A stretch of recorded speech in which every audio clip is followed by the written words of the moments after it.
Hello, once again, Jose Rodriguez here. I want to bring something up that used to happen quite a while ago, and I occasionally still hear people having this issue, and that was the so called yellow jello that used to occur once we began to refill our Pro 100s. And the Pro 100, as opposed to the Pro 9000, which is also one of Canon's earlier dye ink printers, that one had 8 colors. It also had a very unique ink set, no grays whatsoever, but it had green and red. And we loved it because it came into play with certain types of papers, and it was able to then fill that niche for the green and the red creation, which that particular ink set apparently had trouble mixing together. So the Pro 100 comes out. We're figuring out how are we going to refill this. Is it going to be the same as the 9000? It used to use the CLI 8 cartridges. Pro 100 comes out, of course, with a new chip, and of course, is unresettable. Well, lucky for us, the company Red Setter came out with a resetter for it, and so we immediately bought those resetters and began to reset our CLI 42 chips. Well, were we supposed to flush them? Many times, what we always did was just simply add the new ink to the modified cartridge, even without flushing it. So, for instance, if you had a yellow one, and this is what we're going to get into, that looked like this. This has been emptied. It has sat around and dried forever. I just have it here as a prop, as opposed to this, which has been flushed. So the idea, of course, is if you have that remnant ink and you add an unknown ink type, let's just say, it's going to be mixing with that remnant of ink. And how much ink is really left in that sponge? Okay, it's not like a cartridge without a sponge. Then when it is empty, it may have 2 drops of ink left clinging to the internal walls of the cartridge. Not in this case.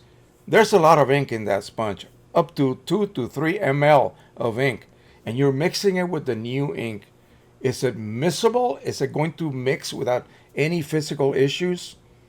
You'll never know until it's too late. So, what is recommended, obviously, is to begin to process those cartridges. Say you have 2 sets of them, you're going to remove that factory fill hole. There is a process to do that. I have videos that show you exactly how to proceed. And the internet, YouTube is littered with videos also explaining the process.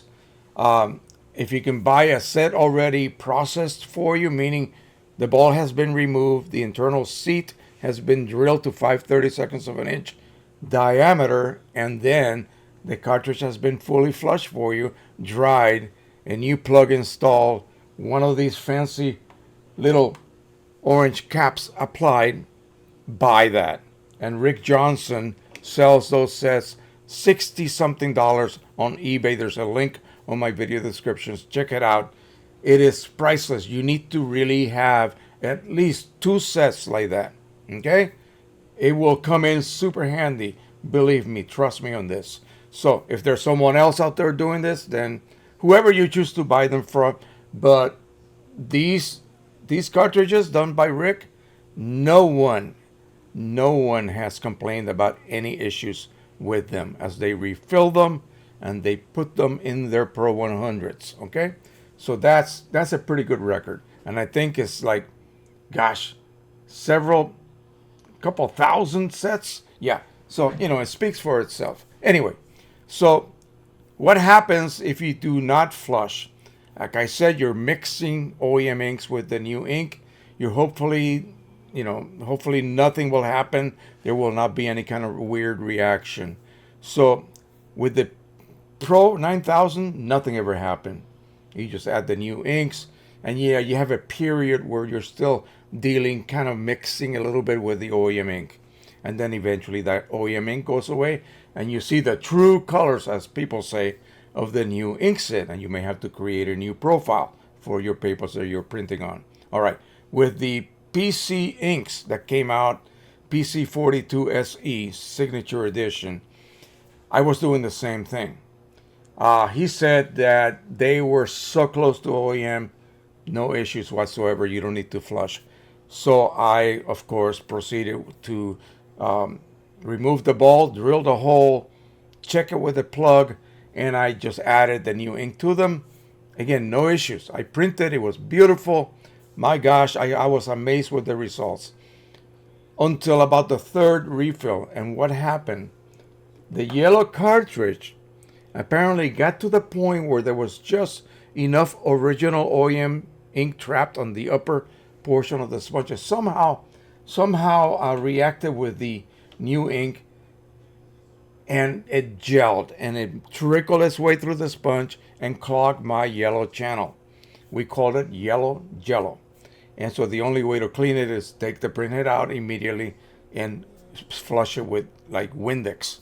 And that cleared it out. Then I added water, flushed it with water, and put it back in the printer. New cartridge. Now this time with a flushed cartridge with the new yellow from PC. Whose fault was it? It wasn't PC's fault. This would have happened with anybody's yellow ink. And it's still happening. Okay, if you're not careful. It has to be kind of a weird perfect storm condition where the planets are aligned just perfectly for this gelling to occur. He has tried to do it on a petri dish over and over and over, and it has to be like just the right amount of OEM versus coming into contact with the PCSE yellow ink. So what to do? Well, he's searching up and down for a replacement yellow that will have the same output quality but will not have that type of reaction. He has found it. He did not tell anybody. He secretly just added it to the set he was selling. So, technically speaking, you don't have to flush your yellow cartridge any longer. I still highly recommend you do so. Simply for this reason, you want to start with a virgin cartridge. Bingo. You want to add that new ink to that virgin cartridge. There's no previous ink to contaminate it or prevent that ink from showing you on print how good its output might be or might not be.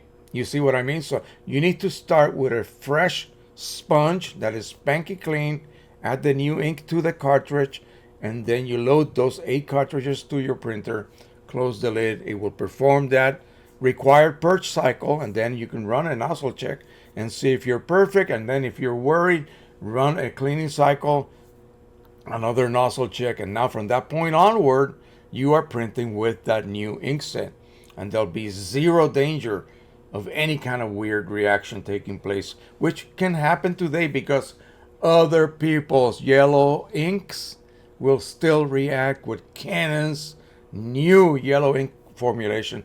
That's what happened. They changed the formulation of the yellow ink to make it as tenacious and as fade proof as possible, and that changed its properties. Okay, and it would react with anyone else's ink. If you buy those generic inks, in other words, from China or the off-the-shelf ink sets, I'm not going to mention companies, but other companies, you may, and I say may because again, the planets have to be aligned perfectly, have a problem. Of course, to avoid that, to eliminate that, absolutely zero chance. Start with flushed cartridges. Done. You are ready to go. All right? So remember that. Keep that in mind. You should always start with flushed cartridges. If you're cooking and you're competing for the best spaghetti sauce ever and you have 3 versions, wouldn't you wash that pot before you prepare the next version number B and version number C or 2 or 3? Of course you would wash it. You wouldn't want the previous sauce number 1 to contaminate number 2. You see, if they're going to be different. So the same thing with ink. You do not want to, whether it causes a problem or not, you don't want to mix original ink with the new ink. All right? That is it for now. Thank you so much. Again, as always, do not forget to subscribe, share, tell everyone about this channel, and click that little bell so you're notified whenever I upload a video. And I'm trying to catch up with my video uploading here. I am discussing things that were discussed during the live streams, but in a little bit more detail for you guys to enjoy if you did not catch the live stream. I have 64 plus thousand subscribers, but I only get about 50 viewers or a little bit more or less in my live stream. So you can imagine how many people don't get to hear the information that we cover in the live stream. All right, that is it for now. Happy printing, happy refilling. Bye-bye, everyone.